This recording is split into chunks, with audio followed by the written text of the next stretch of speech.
everybody, it is Julie. Welcome back to Pages and Pens. Today I am here with books that made me cry.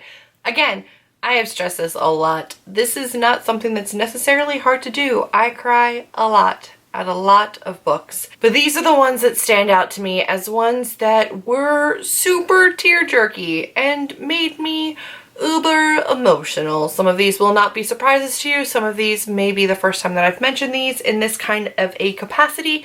So we're just going to go over them. We're going to start with the obvious one that I'm not even going to pull down from my shelf because we know it. We all cried at this. I mean, who didn't cry at the Harry Potter books at some point or another? I cried multiple times at multiple different deaths and different situations. I got super emotionally invested in that story and I cried a whole bunch. Next up is This Ends With Us by Colleen Hoover. This was my first Colleen Hoover book and this one is super hard-hitting. This one deals with emotional and physical abuse and just difficult relationships, and this was one that come the end, like I didn't cry at any point throughout the book, but at the end I definitely cried. Also, one that I finished last night, I was tweeting Wendy, who I was buddy reading this with. I was like, Wendy, I'm crying. I'm tearing up.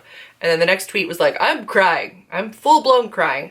But the end of this, I mean, this isn't like a super emotional book. There are like spots, but by the end of this book, I was a mess. There was like one specific situation and I lost my shit. The fifth part of this, I think I cried almost the entire fifth part of this book, which was like a solid 80 pages. It was pretty impressive. I cried a lot in it. One Day by David Nichols, you guys know, is one of my all-time favorite books. This one made me a crying mess for a solid couple of days, to the point where like friends and family were Concernicus.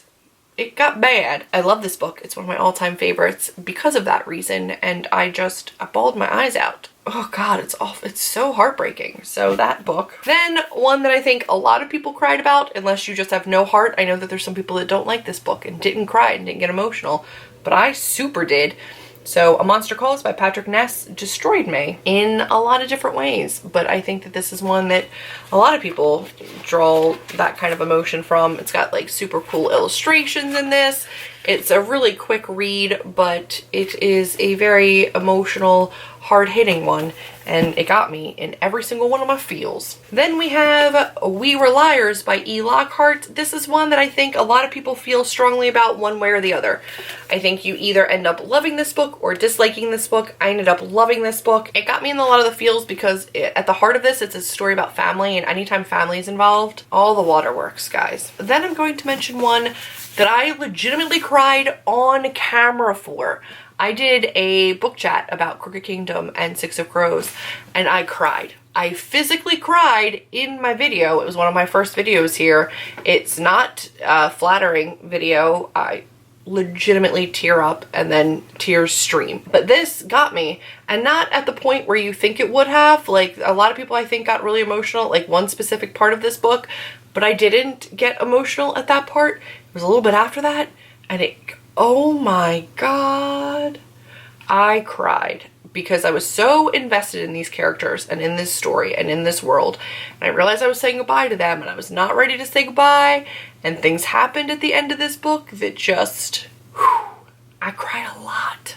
Like, I cried a lot, and then talking about it for a while afterwards, I got really emotional about it. So kudos, Leigh Bardugo, you got me. This is The Serpent King by Jeff Settner, and it is told by a male point of view. It is a YA book about a boy whose father is a Pentecostal preacher who does like snake charming and snake bites to kind of like prove their dedication and devotion to the Lord. And that's not my vibe, but there was friendships in this and just situations in this, and I cried. Tears were shed. Unexpected tears, like out of nowhere. Wasn't anticipating the kind of reaction that I had to this book, but oh man, did I have it. And it ended up being one of my favorite surprise books of the year. Would never have picked this up if I didn't get this in an owl crate, but I ended up really liking it. And then the last up in this list is one that broke me on a couple of different levels, and I'm pretty sure I have a specific discussion of just this book, which I will link up above, and that is The Assassin's Blade by Sarah J. Maas. This is a bind-up of novellas that come as a prequel to her Throne of Glass series, but was published like third or fourth in her like writing career. This follows Selena before you see her in Throne of Glass. And holy crap.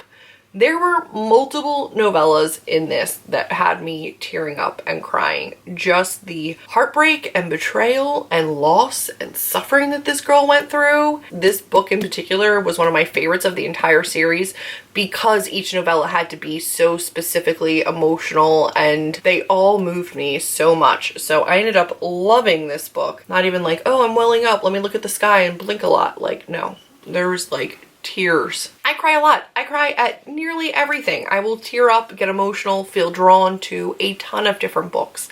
But it's rare that I actually have to like put down a book and just have 5 minutes of tears before I can continue reading. All of these books did that and then more. These are my favorite cry-worthy books and I hope that you have enjoyed them. Let me know down below which book absolutely broke your spirit, shattered your soul, and made you cry. I'd love to look into it because I'm a glutton for punishment. If you like this video, give me a big thumbs up, click subscribe, and I will see all of you in my next video. Bye guys.